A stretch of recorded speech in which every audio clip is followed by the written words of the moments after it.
हरे कृष्ण। आज हूँ अँला नवमी। गाँवर किसी स्त्री लोक मिसी आम बाड़ी अँला गछ मूल पूजा करने को भाई से आम रूपाली अपा रंग माटी लिपि झुटी पका स्टार्ट कर सारे टिके दांडरू आसिक देखे तो बाड़ी पटे पूजा सह पूजार प्रसाद रांधिबाई आयोजन चली पूजाटा होती समस्ते कथबार्ता हो रोषे कार्यक्रमटा रखिदे।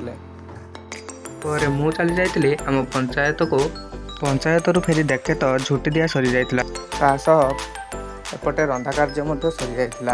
प्रसाद रे होइतिला भात, सारू, डाली, खीरी एवं घंट तरकारी। किछि समय पर पूजारी नना आसी पूजा मध्य स्टार्ट कर सारे। हेले आमको कौन आमर नजर पूरा भोग थाली उपरे। पूजा सरिला चेंगू थाली धरी बाड़ी बाड़ी बोली भोग बांटिबा लागिला। मु प्रथमे सेथिरु गोटे लड्डू काढ़ी खाईदेली। सबू रेडी प्रसाद सेवन आरंभ है। आम प्रसाद सारिलु। किछि प्रसाद बली जीवारु फोपाड़ा उचित मन नक समस्त को बांटी दिगला।